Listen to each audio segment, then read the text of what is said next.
Last week in Michigan politics, the state's governor sued over a state Senate seat that's been empty for months, what the plaintiffs are alleging and what they're asking for. Plus, West Michigan's largest school district putting forward their idea to raise teacher pay, what they're proposing and how many educators are responding. And a coal-fired power plant set to start its retirement weeks ago is still open. Why that is and why some in the community are saying it's time to shut it down. I'm Josh Alburtus, and this is your 13 on your side rundown.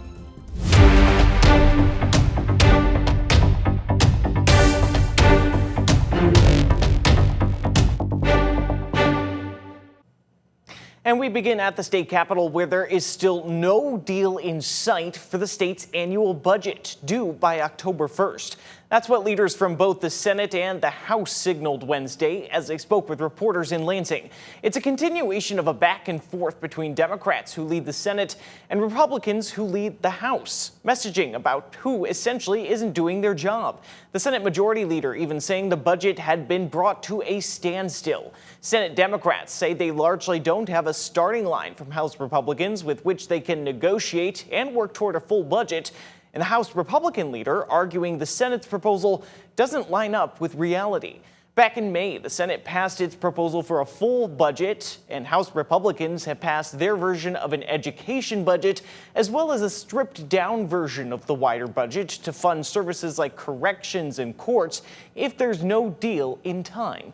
Democratic leadership this week signaling they can't work with the numbers the House has put forward if they don't have its full budget proposal to start firm negotiations.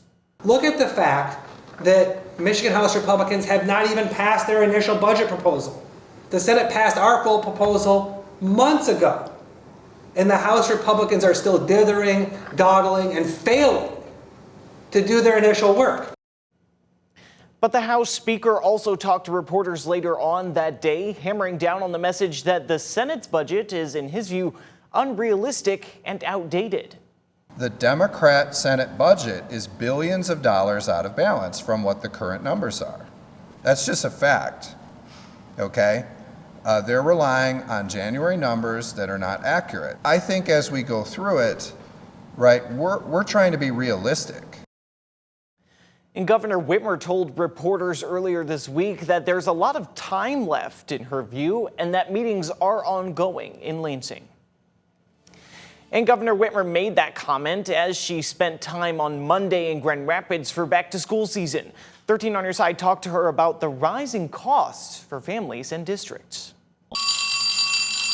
This back-to-school season in Michigan has many still asking questions. Looking to answer some, Governor Gretchen Whitmer touring one Grand Rapids school with educators and lawmakers, talking about things like rising costs. I was here talking with some of the teachers, just going and buying hand sanitizer, is $40 for one of the big bottles. It comes as schools still don't have a state education budget, not knowing how much Lansing will be giving them for the year. The Republican caucus doesn't take this very seriously. I don't have confidence that the Senate Democrats are serious. And some fear it's already having an impact on key areas. We've seen 6 of our districts cut a significant number of security personnel throughout the state just because they don't know what money they're going to have. With less than 8 weeks to go until the state government could face a shutdown, Whitmer saying talks remain ongoing. We are not even close to the deadline yet. We're closer than I'd like to be already, but there's a lot of time left, and I can tell you we're having a lot of meetings in Lansing. But the concerns aren't just stateside. Whitmer traveling to the White House last week to meet with President Donald Trump. I had over an hour with the president, most of it one-on-one, and I walked through a number of things. One of those, tariffs, and how they could impact rising prices for those like local schools. We're all feeling it already, and without some specific policy and some reasonable policies when it comes to Canada and Mexico in particular, it's only going to get tougher. Also this week, Governor Whitmer is now facing a lawsuit from who that complaint says are 7 residents in Saginaw, Midland, and Bay counties. The suit stems from a state Senate seat in those counties that has been empty since January. Former State Senator Kristen McDonald-Rivet, a Democrat, left her seat when she was sworn into the U.S. House at the beginning of the year. It's the governor's duty to call a special election to fill the seat, but no timeline is given by Michigan law. It's been over 7 months since the district has had a state senator, leaving approximately 270,000 people without that representation. Outside Legal Counsel PLC is representing the plaintiffs and says that Whitmer is obligated by U.S. and Michigan constitutions to call a special election. The suit seeks a court order compelling Whitmer to call the election at the earliest feasible time. Days after the suit was filed, a judge ordered that the case be expedited and shared a timeline of deadlines for response. Whitmer now has until 12 p.m. on August 22nd to respond to the lawsuit. She can either respond with a motion or respond directly to the allegations. A court hearing is also scheduled for September 12th, if necessary. That hearing would either serve as a status conference or to hear oral arguments on any pending motions. Well, for months, Michigan Attorney General Dana Nessel has been joining lawsuit after lawsuit with other states against the Trump administration. This week, an update on one of those cases. According to her office, a federal court in California this week issued a preliminary injunction stopping the U.S. Department of Health and Human Services from sharing personal health care data of Medicaid users with the Department of Homeland Security for immigration enforcement. This applies to Medicaid data from the 20 states that sued, including Illinois, California, New York, Michigan, and others. That injunction goes through the end of the lawsuit or 14 days after the departments, in the court's view, have finished a, quote, reasoned decision-making process. Late last month, a major priority for many state House Republicans failed almost entirely along party lines. A bill that would have restricted the use of cell phones in schools was voted down in the House. Nearly all Republicans were in favor, and all Democrats either opposed it or did not vote. Now the lawmaker behind that bill is looking to visit classrooms around the state to talk on the topic with students, and even offered to debate at school assemblies with local lawmakers who opposed it. State Representative Mark Tisdall acknowledged that he'd expect strong opinions and might even get booed, but he feels it's an opportunity to teach kids about the legislative process while also talking about this issue in particular. One of the things we've decided is that perhaps there is a misunderstanding. The word ban is thrown around a lot, and many times when you discuss these things and you say your concerns out loud and you talk them through, you can see that maybe the concerns are overstated or just simply not properly founded in fact. Tisdall said he'd try visiting as many schools as will have them, and they'll welcome lawmakers representing the areas they visit to join them. High school seniors and their parents have a chance to get an early start applying for the government's financial aid. The free application for federal student aid, better known as FAFSA, is testing a new online version of the form. It's supposed to simplify what can be a long and complicated process. This month, the government is testing it with a small internal group and will then take requests for people to join the next phase. Experts recommend taking advantage of the early start. It's important to complete the FAFSA as soon as possible, as soon as it opens, ideally during this beta period, because federal grants and loans are distributed on a first-come, first-served basis. State and college-specific aid often have earlier cutoffs than the federal deadline as well. And so filing early gives you more time to correct errors and meet all institutional timelines. And you can see when the next phase opens to the public on the federal student aid website, studentaid.gov. Younger people are needed to work at the polls during elections. National Poll Worker Recruitment Day was this week. According to the U.S. Election Assistance Committee, only about 11% of poll workers are under the age of 40. Training is held at local polling places, and during training, you also get an inside look at how the voting process works. You get to see it on the ground, how it actually works, the checks and balances, the chain of custody, And look, having an informed decision, we all walk away from elections, even I, there's always ways to improve. But being a part of the process, you get to see what is working and how to make that process work for all Americans. If you're interested in becoming a poll worker, go to helpamericavote.org. Scroll down to select your state, select your jurisdiction, and click Apply.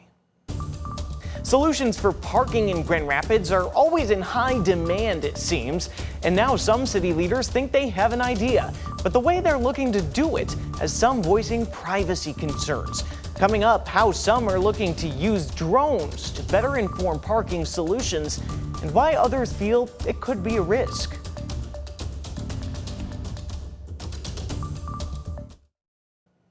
Members of Grand Rapids Teachers Union reacted to the new wage proposal from West Michigan's largest school district. Grand Rapids Public Schools announced its 4.5% teacher salary increase proposal this week as negotiations continue amid uncertain future in Michigan education funding.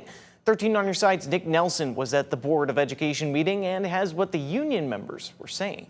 Our pay does not reflect how difficult our jobs are and the cost of living in Grand Rapids. And so I'm just really asking you guys to consider that. Grand Rapids Public Schools educators and teachers union members took to the monthly Board of Education meeting to express anger over the district's contract proposal made public Monday. Grand Rapids Education Association Vice President Jane Neiman says although the district says average teacher wages will go up 4.5%, it's not an across-the-board increase. She says the proposal still doesn't move GRPS from among the lowest in the county for teacher pay. We want a salary schedule that gives yearly raises. And they did counter-propose one. However, it's not enough to get us out of the bottom of the county average. On the other hand, GRPS Communications Director Luke Steyer says the district's proposal would be a historic investment in teacher retention, but says other factors still persist, plaguing how the district gets money. We're coming off of the end of ESSER funding, a federal program during COVID, which provided millions of dollars to school districts. That program has now ended. This summer, as you know, it's been reported that the U.S. Department of Education withheld some funding for a few weeks earlier this summer. Teachers like Alex Lawton-Zanstra says the district needs to invest in its students' education by better investing in its educators. I use my own funds, right, to pay for things in my class. A lot of teachers do, like directly, that's one piece of it, but also like I'm paying student loans, I'm trying to pay to live in this city, and at the end of each month, I have nothing going into my savings. The Grand Rapids City Commission has approved wage increases for police officers. At this week's meeting, commissioners approved a new collective bargaining agreement between the city and unions representing crime scene technicians, emergency communications officers, and police officers. The agreement covers employees through 2028 and includes a wage hike, an update to paid parental leave, and an increase to retirees' health savings account. There were concerns this week about using drones to study parking in Grand Rapids. A new program is being proposed by some city leaders to look at where more parking is needed.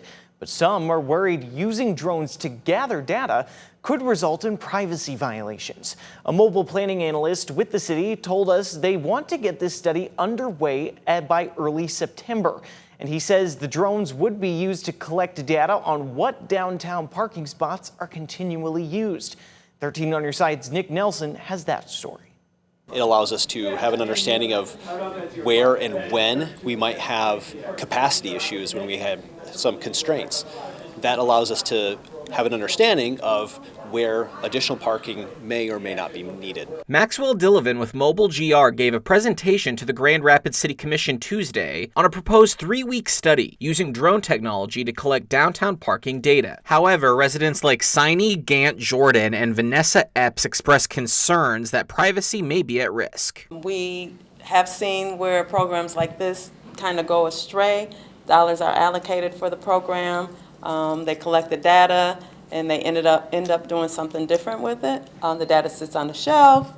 That is one of my concerns, that what is really happening with the data, who holds it, who has access to it. Before, when they was collecting that same data, be it by going out personally to those parking lots and observing throughout the day what takes place, that's a better way of doing it. Dillevin says the city and OHM, the project's primary consultant, will not be collecting any identifiable data, and the company will only be providing synthesized maps and charts to the city. The drones will be capturing no identifiable information, such as license plates, bumper stickers, vehicle identification numbers. It's simply going to be recognizing the shape of a car, the color of it, as opposed to manual counts, which take a lot more time, a lot more costly. Those who express privacy concerns emphasize the need for transparency in the study. I think it would be appropriate to have some community members review what's happening, the data that they have been capturing,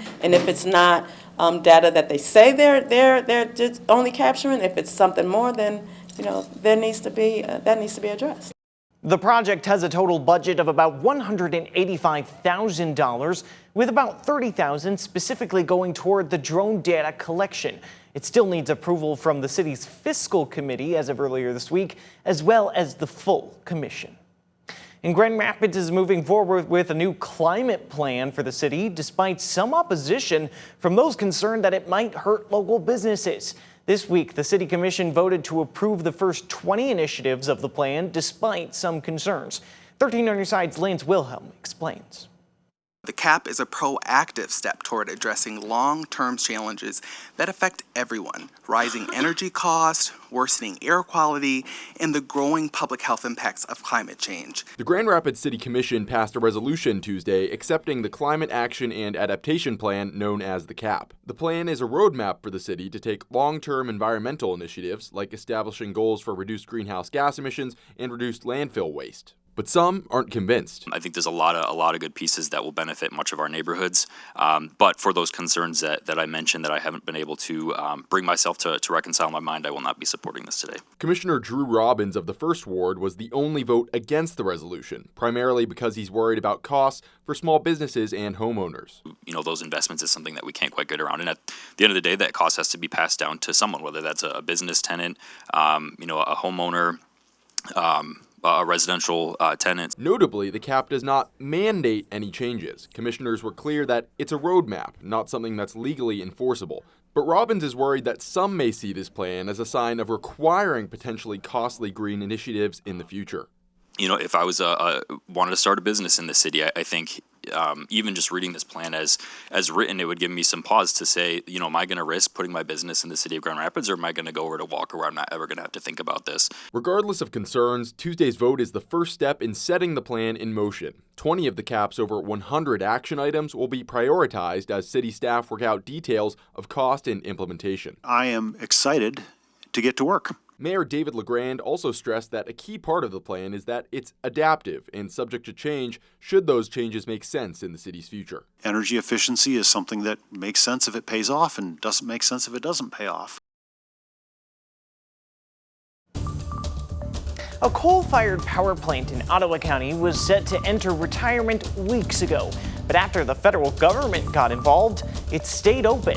After the break, what locals and leaders had to say this week as they rallied near the plant to make their opinions heard. And it was a call to action from local leaders and climate activists this week. They want a coal-powered plant, originally scheduled to shut down weeks ago in Ottawa County, to close as soon as possible.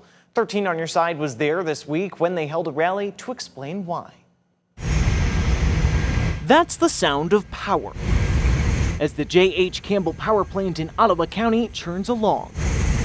But it wasn't supposed to be this way. It's just the wrong thing to do. The over 60-year-old coal-fired plant, owned by Consumers Energy, was set to be retired at the end of May, following a years-long plan.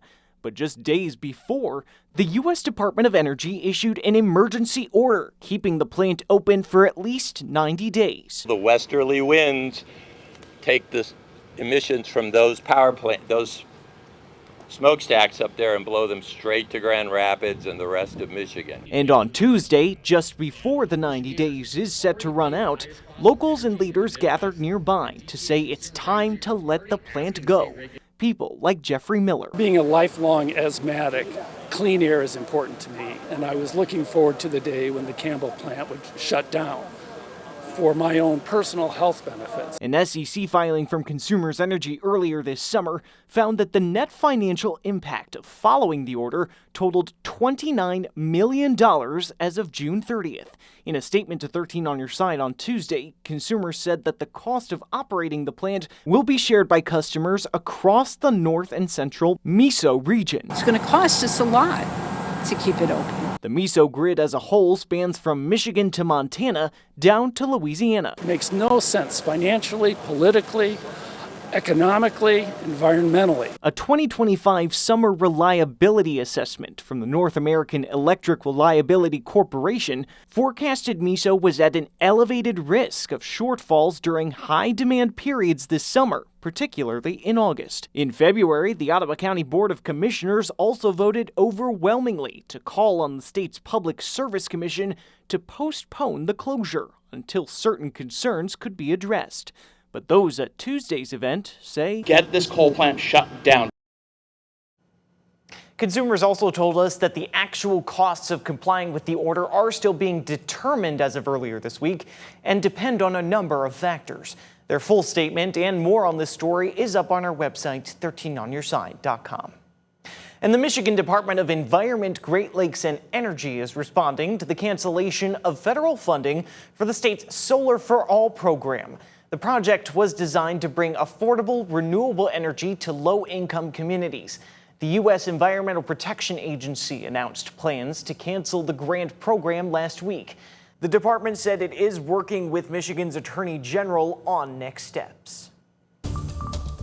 Over the last couple of years, advances in artificial intelligence have seemed to move at the speed of light, and its ability to spread misinformation in areas like politics and elections has gotten much more sophisticated.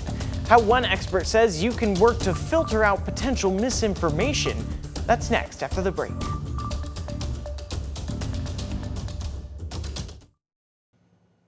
AI-generated images and videos are all over social media these days. Some users don't even realize these images may be fake. Often these posts are used to spread misinformation, and that can very much be true when it comes to state and national politics and on the campaign trail as we head into 2026. Many of the posts are relatively harmless and may show something like an AI-generated bunnies jumping on a trampoline. But this AI-generated content can also be used in other more nefarious ways, like an attempt to influence public opinion. But how can you tell what's real and what isn't? 13 on Your Side spoke with GVSU's School of Communications Director, Len O'Kelly, about how to filter out possible misinformation. What we really stress is you have to double check everything no matter what, even if it's tempting. Just because there's a pretty picture and a nice graphic with the words on it doesn't mean it's correct. We want them to get their information from multiple places and sort of triangulate that information. And if you start to see the same things lining up, then it's probably very reliable. But if you've got outliers, there's a good chance that somebody's trying to peddle misinformation. Michigan law requires that the use of AI in nearly all types of political advertisements must be disclosed within that advertisement. Before we go, a story on how raising your voice and advocating for your community really can make a difference. This is young Zoe. Zoe spoke in front of the Muskegon City Commission this week about a problem she said she's seen in certain areas. It's a littering issue, she told them. Things like broken glass, wrappers, and plastic bags strewn around and hurting the community. She asked for the commission's help in making a difference with ideas like community cleanups that would include kids in particular. And how some commissioners responded signaled that solutions could soon become a reality. Caring kids become, caring adults, and the children are the future of this community. So I feel like we should make a difference together. Anybody have any questions or statements? Well, we really appreciate you joining us this evening. Oh, thank you. Thank you for sharing your concerns and not only identifying problems that you're seeing in your area, but presenting potential solutions. And so I see you've got self-initiated and you're problem-solving oriented, and so I appreciate that you are motivated and so caring for our community. And you're right, caring kids become caring adults, and I know that you're going to be a very caring adult, and I so appreciate that you care so much as a kid. So thank you, Zoe, and hopefully we'll be able to have additional conversations outside of the commission chambers and see how we might be able to work together, and I appreciate you. Anybody have any statements? Commissioners, you want anything else to add or ask?